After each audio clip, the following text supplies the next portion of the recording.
નવી સિવિલમાં દાખલ દર્દીઓનો ઘસારો, વોર્ડની બહાર બેડ મૂકીને દર્દીઓને સારવાર આપવાની નોબત આવી। વરસાદ વચ્ચે તડકો આવતા ડેન્ગ્યુના કેસોમાં ધરખમ વધારો। નવી સિવિલમાં દાખલ 10માંથી 3 દર્દી ડેન્ગ્યુના। નવી સિવિલમાં દાખલ દર્દીઓનો ઘસારો જોવા મળી રહ્યો છે। ખરેખર હાલમાં હોસ્પિટલની પરિસ્થિતિ એવી છે કે વોર્ડની બહાર બેડ મૂકીને દર્દીઓને સારવાર આપવાની નોબત આવી પડી છે।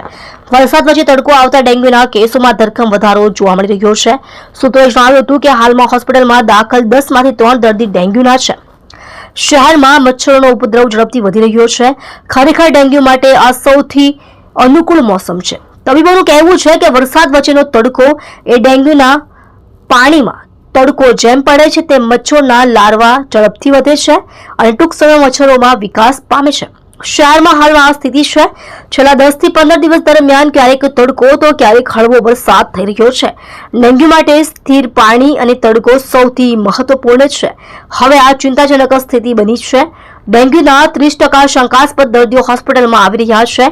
દાખલ દર્દીઓની પણ આવી જ હાલત છે। વોર્ડમાં દાખલ 10 દર્દીઓમાંથી 3 ડેન્ગ્યુના દર્દી છે અથવા તેવા લક્ષણો સાથે છે। હાલમાં ડેન્ગ્યુના કારણે વધુ એક દર્દીનું મોત થતાં મૃત્યુઆંક 8 પર પહોંચ્યો છે। ડેન્ગ્યુના વધતા જતા કેસોને જોતા તંત્રએ આ બાબતને ગંભીરતાથી લઈ તાકીદ ધોરણે કામગીરી કરવી જોઈએ। પૂણા ગામના બાળકનું તાવમાં મોત નીપજ્યું હતું। મૂળ અમરેલી ધારી તાલુકાના વતની સંદીપ ચૌહાણ હાલ પૂણા ગામ ભયાનગર વિશ્વકર્મા સોસાયટીમાં 2 પુત્રો સહિતના પરિવાર સાથે રહે છે। તે સફાઈ કામ કરીને પરિવારનું ગુજરાન ચલાવે છે।